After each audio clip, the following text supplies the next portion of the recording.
Pourquoi le crabe royal est-il une telle plaie, alors que son prix reste exorbitant? En juin 2022, l'Office du tourisme de Norvège a lancé un appel au secours.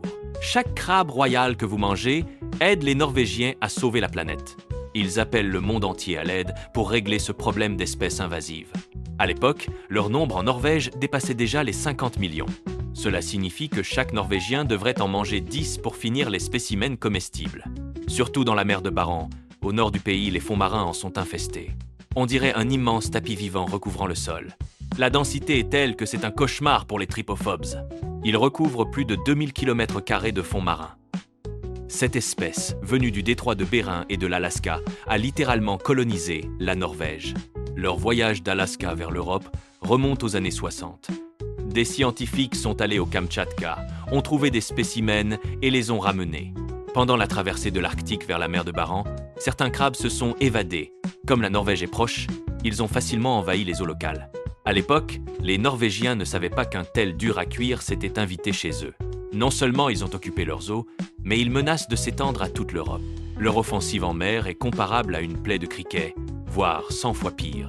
Parlons d'abord de leur capacité de reproduction. Une femelle peut produire près de 10 000 larves survivantes chaque année.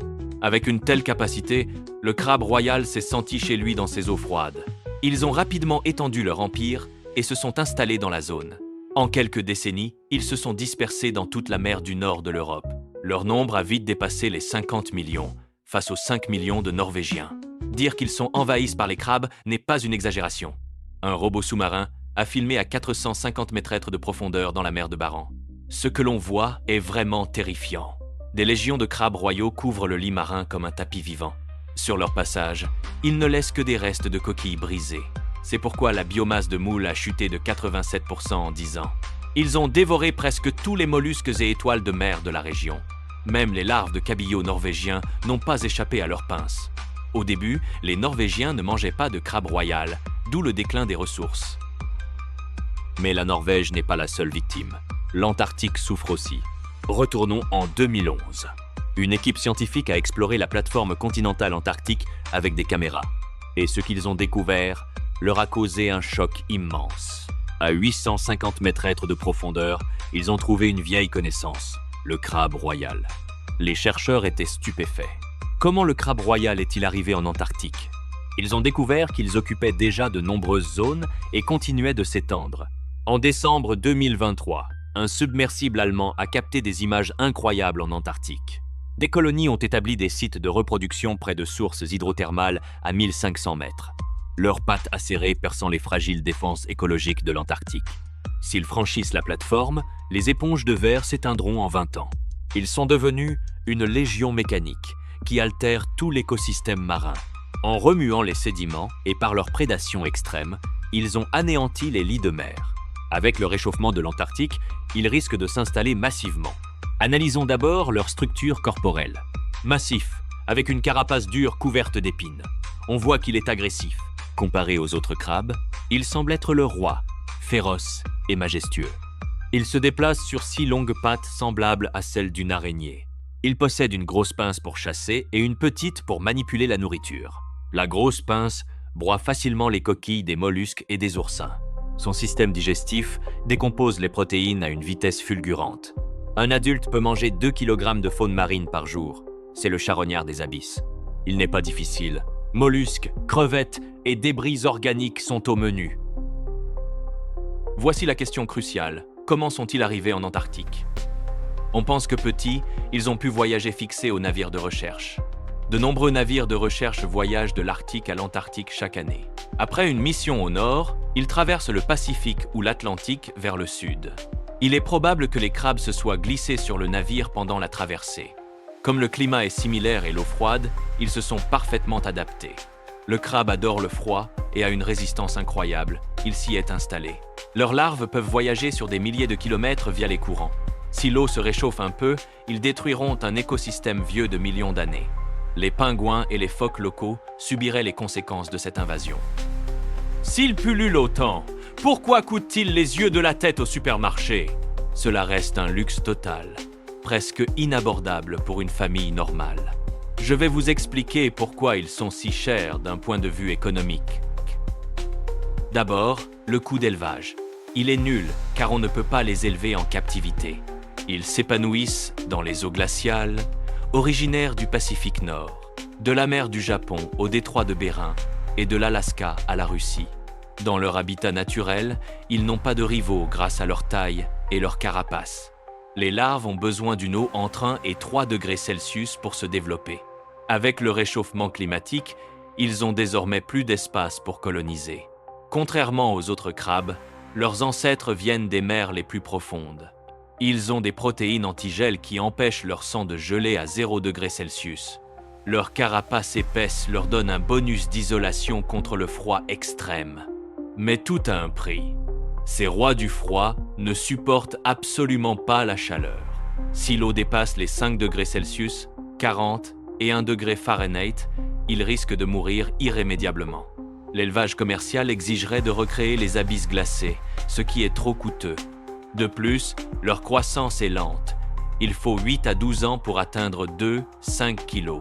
Dans le froid, leur métabolisme est lent et ils grandissent au compte-gouttes. Cela rend le coût d'un élevage artificiel tout simplement astronomique. D'abord, le coût d'élevage. Il est nul car on ne peut pas les élever en captivité. Ils s'épanouissent dans les eaux glaciales, originaires du Pacifique Nord. Dès dans les années 60, les Soviétiques ont découvert qu'ils étaient délicieux et charnus. En pleine guerre froide, c'était parfait pour nourrir la nation. Le problème était la distance. Ils étaient à 6500 km de Moscou. Ils ont donc déplacé 3000 crabes du Pacifique vers la mer de Barents en Arctique. Il s'est avéré qu'il n'y avait aucun prédateur naturel.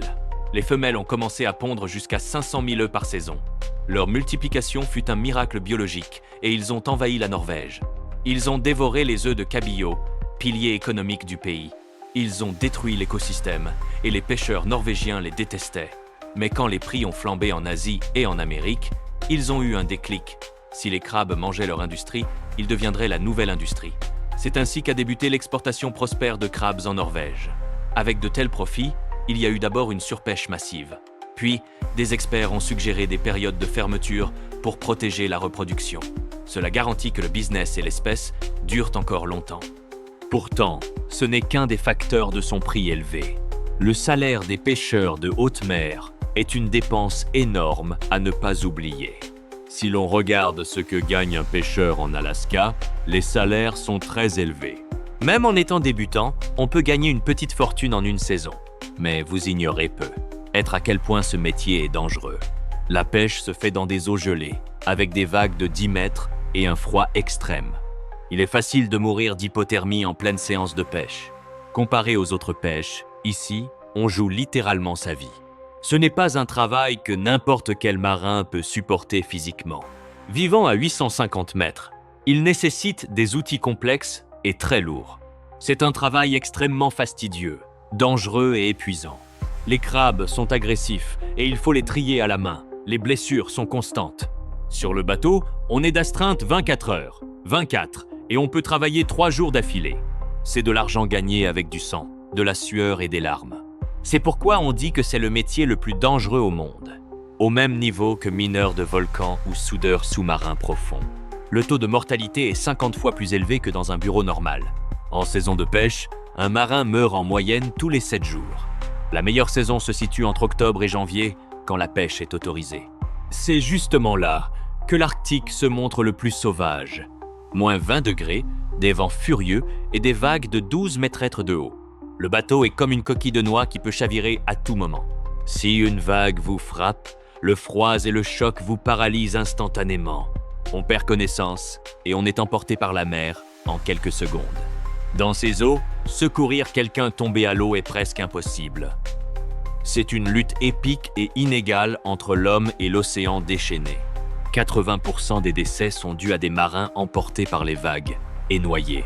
Ils luttent contre des vents de 128 km/h et des casiers en acier vacillant. Ils risquent de se faire écraser par des casiers de 318 kg en mouvement. Même si la pêche est bonne, la loi interdit de tout garder.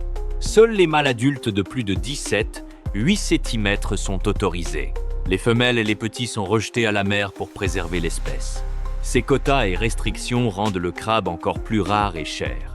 Après la pêche, il faut trier et conserver les prises, Un travail immense. Sans expérience ou besoin urgent d'argent, personne ne veut faire ce job. Sans un salaire très élevé, personne ne viendrait travailler. Voilà pourquoi, même s'il pullule, le prix à terre est déjà une fortune. D'autre part, la Chine étudie l'élevage artificiel pour faire baisser les prix. Si cela réussit, le crabe royal deviendra peu, être un plat abordable pour tous.